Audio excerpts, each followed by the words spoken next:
Olivier Polyboitaine, conseil scientifique de TDIE. Dans l'une des interventions de Madame Matuzzo, elle nous rappelait que la logistique n'était pas seulement l'apanage des très grandes agglomérations, et notamment de la région parisienne, mais aussi de l'ensemble des territoires qui ont besoin de fonctions logistiques. Et cette fonction logistique n'est peut-être pas uniquement, et c'est une première question que je voulais poser notamment à Michel Savy, n'est peut-être pas uniquement la logistique liée à un transport de marchandises, mais les logistiques également liées à des services urbains. Je prends par exemple toute la logistique des chantiers urbains, et qui est du transport de matériaux, mais qui n'est pas du transport de marchandises au sens générique du terme. Aussi, la logistique liée à des services à la personne. Votre plombier, quand il va réparer votre fuite de lavabo, il arrive avec sa camionnette, il ne va pas transporter sa caisse à outils dans le métro, etc., etc. Et quand on regarde tout ce que ça représente, je reprends les excellentes études que Michel, tu avais faites en matière sur les fonctions des véhicules utilitaires légers. Si on additionne ceci à cela, en gros, il faut multiplier par 2 les flux à vue de nez, les flux de véhicules. Et bien sûr, ce sont des véhicules beaucoup plus petits. Je mets bien sûr derrière tous les transports sanitaires. Et ça représente pour le budget de la sécurité sociale à peu près 4 milliards de transports de personnes, les unes malades et les autres pas. Quand on additionne tout cela, qu'est-ce que ça donne? Et la question subsidiaire à poser, c'est quels moyens d'observation a-t-on sur tous ces transports logistiques qui sont faits par beaucoup d'individus qui font de la logistique comme M. Jourdain fait de la prose. Notamment, chacun d'entre nous, quand il va remplir son caddie au supermarché, ou quand il n'a pas, ou alternative, quand il se fait livrer ses produits. Et dernière question en forme de provocation, faut-il mettre une vignette à Amazon liée à ces livraisons logistiques plutôt que de la mettre sur les poids lourds qui font cette livraison, ou les deux à la fois, suivant les choses. Bon, c'est une question peut-être pour la LOM. Donc voilà une question qui élargit un peu le champ. Je ne simplifie pas le problème, mais ça me paraît important. Merci. Il y a un sujet que vous n'avez pas évoqué. C'est toute la problématique de la digitalisation de la logistique. J'ai le souvenir que quand on avait fait, il y a quelques années, un petit déjeuner, le TDIE, sur la performance logistique de la France, le parlementaire qui, à l'époque, avait relancé les questions logistiques, François-Michel Lambert, en faisait presque le point nodal de toute réflexion sur la logistique. Il disait que l'enjeu de l'avenir, c'était la digitalisation, c'était sur ce sujet-là qu'il fallait, j'allais dire, être vigilant, faire des efforts beaucoup plus importants pour s'inscrire dans une approche très moderne de la logistique. Alors, est-ce que c'est un sujet qui aujourd'hui est dépassé? Est-ce que tout le monde a intégré cette donnée? Ou est-ce que c'est quelque chose qu'il faut encore travailler? Peut-être une première série de réponses courtes, s'il vous plaît. Olivier, ça marche? Tu m'interpelles. Bon, j'ai utilisé le mot marchandise parce que c'est l'usage français. On sait bien qu'il ne faut pas le prendre au sens strict d'un produit destiné à être vendu et acheté. En allemand, c'est Güterverkehr. En anglais, c'est Goods Transport. C'est eux qui ont raison. Mais les langues latines ont dit merci, mercancias, etc. Bon, je fais comme tout le monde. Mais les déchets, c'est des marchandises. Et il faut les traiter. Alors, j'en prends juste l'occasion, par exemple, de parler de Londres et des Jeux Olympiques, où ils ont pris les Jeux Olympiques comme l'occasion d'optimiser leur flux le temps des Jeux. Mais du coup, il y a des expériences qui ont perduré. Et une de ces expériences qui a perduré, c'était le traitement des matériaux de construction. En gros, en France, on transporte 35 tonnes de marchandises par an et par personne. Sur ces 35 tonnes, il y a à peu près la moitié de matériaux de construction. Et donc optimiser les flux urbains de marchandises, ça compte autant qu'Amazon, ça compte autant que les poubelles, ça compte autant que les véhicules du plombier. Et effectivement, il faut associer et optimiser ce système compliqué. Je ne vais pas développer davantage. 2 points très rapidement. Premier point sur la vignette Amazon. Alors, il y a eu, dans le cadre du budget, des discussions sur le budget, il y a eu un amendement qui a été porté pour justement taxer Amazon afin d'abonder un fonds qui permettrait d'aider les commerces de proximité. Cet amendement a été rejeté. Mais je pense que le débat aura lieu de nouveau dans la loi d'orientation des mobilités. Je ne doute pas que vous le suivrez avec attention. Deuxième sujet, sur les enjeux de digitalisation, j'en ai un peu parlé, c'est essentiel. J'ai parlé tout à l'heure de l'open data. Lorsqu'on veut effectivement optimiser les flux de logistique, eh bien, il faut arriver à connaître correctement ces différents flux et comment est-ce qu'on les connaît grâce à l'open data. Mais tout ça, il faut pouvoir le contrôler, il faut pouvoir mettre des outils qui permettent eh bien, de suivre ça, de traiter la data parce que c'est un enjeu qui est essentiel et ça sera l'objet de la loi d'orientation des mobilités aussi. Désolé, il faut rester synthétique. Hein, donc, D'autres questions?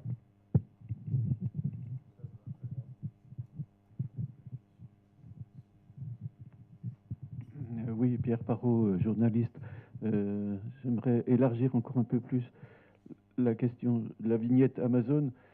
Faut-il plutôt remonter plus à la source, c'est-à-dire cette fameuse fausse question de l'urgence?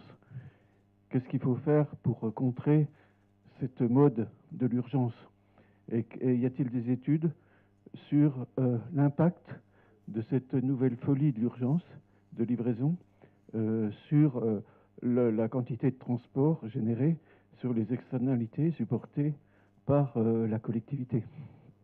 Et du coup, n'y a-t-il pas un projet de loi à prévoir pour éviter qu'Amazon et les autres mettent autant en avant cette pseudo nécessité de l'urgence?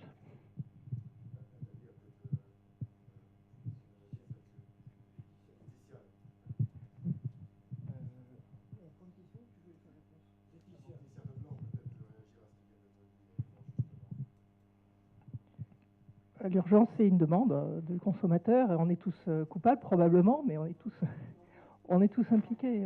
Après, c'est une relation entre le e-commerce. Oui, peut-être induite par les e-commerçants, mais après, elle est acceptée par les consommateurs. Après, je pense que les pouvoirs publics ont plus intérêt à agir sur l'écosystème réglementaire plus généralement.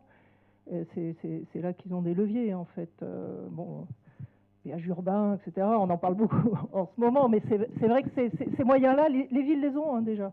Elles peuvent agir. Je pense qu'une taxe supplémentaire, ça, on entre vraiment dans le domaine de la négociation entre le consommateur et Enfin bon, je pense qu'il y a déjà des leviers. Je pense que si les autorités locales veulent mettre en place des choses, elles le peuvent déjà, elles le font déjà à l'étranger, alors que le cadre juridique est le même qu'aujourd'hui. Je suis plutôt moins étonné de cette timidité des villes à s'emparer très peu hein, des réglementations sur l'âge des camions, sur la façon dont ils circulent en ville. Voilà, tout ça existe déjà. Hein.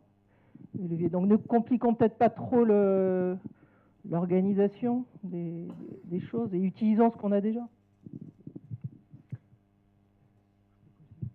Donc Antoine Frémont, ISTAR et TDIE. Donc ma réaction, elle sera presque plus une réaction citoyenne. C'est sur les entrepôts dans la périphérie des villes et dans la grande périphérie. Vous avez employé des mots finalement assez politiquement corrects, externalités négatives, etc. Moi, je pense que ce qu'il faut dire, c'est qu'on a consciencieusement massacré l'entrée des villes françaises depuis les années 70 avec les grands centres commerciaux. On continue le massacre de ces entrées de villes en France avec aujourd'hui la logistique. Et ça se fait d'une façon silencieuse et personne ne s'en rend compte. Et on va se réveiller dans 10 ans ou dans 20 ans avec des grandes périphéries de villes qui auront été mitées très consciencieusement. Et donc il y a vraiment un enjeu politique autour de ces territoires, de la périphérie et de la grande périphérie. Et on sent que on voit bien que ce sont des enjeux d'aménagement, mais que aussi ce sont des enjeux sociaux derrière. Michel a parlé des salariés qui travaillent dans ces villes. Et donc, ma question finalement, qui découle un petit peu de ça, c'est vous avez peu parlé de la perspective européenne. Est-ce que, on sait très bien que derrière, il y a la régulation du transport routier, qui est un secteur complètement atomisé. Comment est-ce que l'échelle européenne peut jouer un rôle là-dedans? Et puis, vous avez parlé beaucoup de champions nationaux. J'enchaîne un petit peu. Est-ce que c'est pas un peu ringard de parler de champions nationaux? L'idée européenne est une très belle idée, il faut la défendre. Et est-ce que les champions à construire ne sont pas des champions européens, où les Français, où il y aurait des intérêts français, mais où on a à construire des champions européens par rapport effectivement à des grands groupes qui sont américains, chinois aujourd'hui et demain? C'est un peu le cas. Géodis fait l'essentiel de son chiffre d'affaires international, sauf erreur. Oui. Peut-être que je ne sais pas si... Sur le premier point, il me semble qu'il y a une spécificité. Effectivement, les entrées de ville en Allemagne ne sont pas défigurées comme c'est le cas en France. Une des explications, c'est pas la seule, c'est le morcellement communal et le privilège du permis de construire aux 36 000 maires de France. Une petite commune de périphérie peut difficilement résister à une offre d'implantation créatrice d'emplois, créatrice de taxes foncières, etc. Et donc, alors que s'il y avait une autorité d'agglomération, des optimisations différentes pourraient être faites. Donc il y a une sorte de vulnérabilité des communes à des offres alléchantes à leur échelle, mais qui effectivement ont un résultat ne serait-ce qu'esthétique, si j'ose dire, sans parler du social et de l'environnemental, qui est effectivement navrant et qu'on ne trouve pas dans d'autres pays européens. Je ne réponds pas aux autres questions parce qu'il y a d'autres compétences. Jonathan, un mot peut-être sur ce...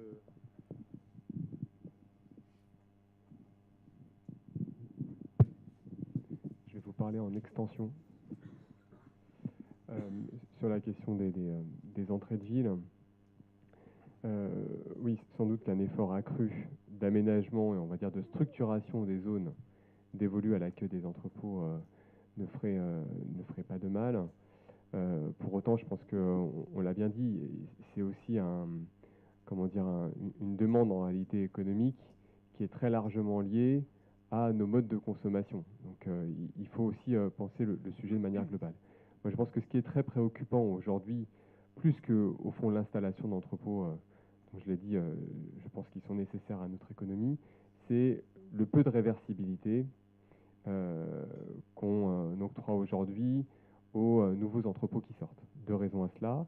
La première, c'est que vous avez aujourd'hui la dynamique des entrepôts géants, on appelle ça triple XL, donc qui sont à plus de 150 000 mètres carrés, indispensables pour que les chargeurs puissent collecter un maximum de références et ensuite les envoyer très rapidement vers les grands bassins de consommation. Vous savez que le Castorama est en train de construire le plus grand entrepôt de France, 170 000 mètres carrés à Tournan-en-Brie. C'est colossal. Deuxième élément compliqué pour la réversibilité de ce type d'investissement, c'est que dans la logique d'optimisation de la chaîne logistique interne, donc de robotisation et d'automatisation poussée, on a des entrepôts qui sont de plus en plus ultra spécifiques au regard de leurs utilisateurs. À tel point que beaucoup d'investisseurs vous disent aujourd'hui que développer un entrepôt, alors pour Amazon pour ne prendre que lui, c'est un investissement financier, c'est pas un investissement immobilier. C'est-à-dire que vous calez à un moment donné votre investissement uniquement avec une rentabilité générée sur le temps d'occupation du premier occupant, mais le jour où il est parti, globalement, la valeur de transformation de cet entrepôt est beaucoup trop importante, enfin le coût de transformation est beaucoup trop important au regard de ce que vous pourriez dégager comme revenu en le démolissant et le reconstruisant. Donc ça, c'est une vraie problématique. Je pense qu'il faut effectivement s'y attacher dès maintenant, notamment dans la manière à penser, je l'ai dit tout à l'heure, le moyen et le long terme, et donc la réversibilité de ce type d'actifs. La deuxième question était sur, redites-moi, les champions nationaux. Oui, alors, on peut dire champions internationaux européens. L'immobilier, vous savez, c'est un des secteurs de l'économie le plus capitalistique. Donc il faut beaucoup de capitaux, déjà pour faire un champion national, si d'ailleurs on partage l'idée que c'est une bonne idée, et puis il faut encore plus de capitaux pour en faire un champion européen. moi je dis simplement, je redis ce que je disais tout à l'heure, c'est que la problématique de la sécurisation d'approvisionnement des grandes villes, des grandes métropoles françaises, c'est à mon avis un sujet qui doit nous préoccuper, pas simplement du point de vue des investisseurs ou du marché privé. Je pense que c'est une problématique qui peut et qui doit aussi intéresser les autorités de notre pays, des collectivités locales jusqu'au gouvernement. Après, la stratégie, est-ce qu'on la pense à l'échelle nationale, européenne? Peu importe. Moi, je posais un élément de diagnostic et j'en donnais une réponse à tout le moins immédiate.